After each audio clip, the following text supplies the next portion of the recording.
But I'll tell you one person that wasn't sticking around and waiting to find out if they were going to freeze to death, and that's your boy, Mr. GPS. That's Mr. Ted Cruz.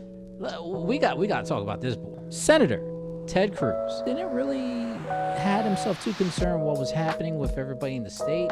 He was just more concerned about just getting onto a plane and going down to Cancun. Ted and Heidi is Ted Cruz's wife. Their neighbors actually scored an invite to Cancun based on texts that she allegedly fired off before they flew the coop. And they were having messages going back and forth. And one of them said, anyone can or want to leave for the week? And they were even passing messages back, posting about getting rooms at the Ritz-Carlton Cancun for $309 a night.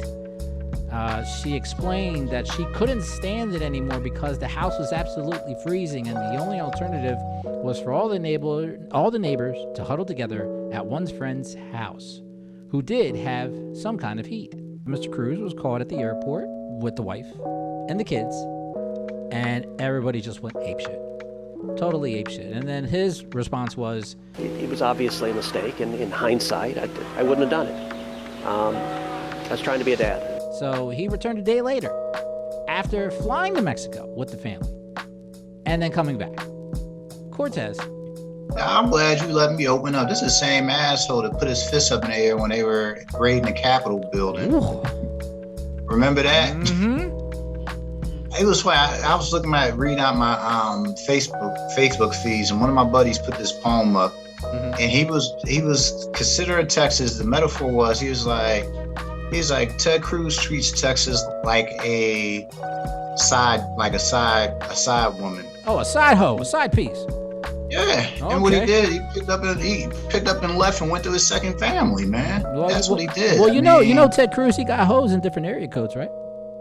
He probably do, man. But that was bad what he did, bro. I mean, for him to sit up there, he's like supposed to be super conservative and super white, white ring, whatever, man. You know, for you to sit there and preach this for the past several years.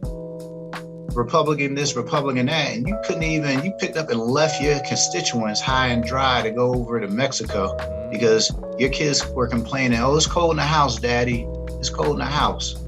I mean, come on, man. You know you wrong, man. The problem with Ted Cruz is that he's what I call a camera-driven politician. And I mean by that, whenever the camera's around, he puts a show on for us. Sure. Capitol building was a good example. Anytime something went down under Trump's watch, he was the first one to jump out without even thinking and jump on board with Trump. He wanted to be seen. He wanted to be heard. Now, you're seen and heard now, man. You got to roll your sleeves up and make amends with your peoples, with your constituents.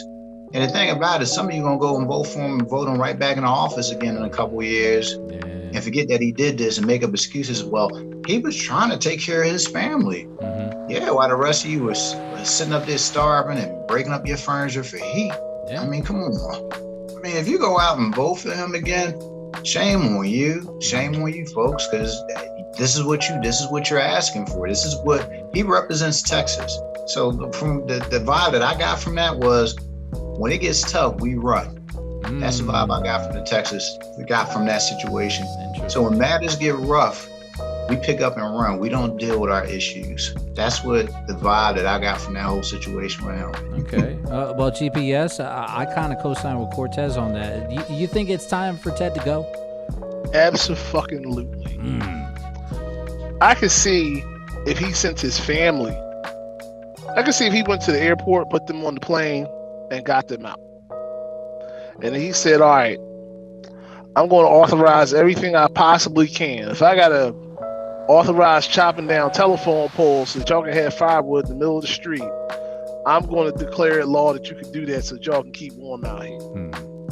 But no, you got to the airport, you got on that plane, and it's not until you heard that they're calling for your head that you gone, because you can just whip out a card and say, hey, I need 4 tickets, I need 6 tickets to here. Call the hotel over there, oh, I need 2 rooms. Bam, bam, bam. Okay? Because this pandemic hasn't really affected your paycheck. You have $300 a night to throw in a room with no problem. Yep. You have $400 or $500 a ticket, to throw at with no problem. With no, the only reason why he came back is because they made so much noise about it. Mm-hmm. Yeah. He said he was escorting his daughters all the way down to Cancun instead of just to the airport. No. That's what you have security for. Mm-hmm. Yeah. Mm-hmm. Bring your ass back here and get on your job. Mm-hmm. You're getting paid between $150,000 to $200,000 a year. You might as well do something. But I could see if he would have. If his wife would have took the kids, man, if his wife would have took the daughters down to Cancun, I would have been okay with that. Yeah, that's fine. But when his ass got on there and went down there, I said, oh, man, you're running away from the problem right now. Mm-hmm. Yes, he is. That's right. You didn't even leave anything. You didn't even make an attempt to do anything from Cancun when you got down there. By the time that the news heard about it, he was down there and he was on his way back.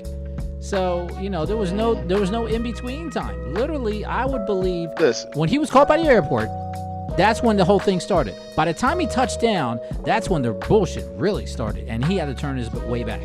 Remember a few years back when California was having all their power problems and their turbines were failing? Mm-hmm. And Cruz and it was the Attorney General for Texas and another one. They all said, it's the Democrats' fault that they're having so many power problems. Power problems? Wind turbine problems? Really? Interesting karma. What do you say now, Cruz? Texas was all Republican based, this and that, and they were talking they smack, this and that, like, we're going to make America great again. Mm-hmm. This is what America looks like when it's great. Look at Texas right now, folks.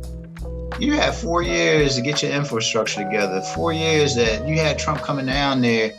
Y'all didn't do anything to try to fix what issues you already had. You guys thought that nothing could happen, that this was going to be okay. But look, facts is facts. They had a written document out there saying that this was going to happen again. You guys thought that probably was fake news, like you always think half the stuff out here is fake news. And now, man, it's cold when it's fake, isn't it?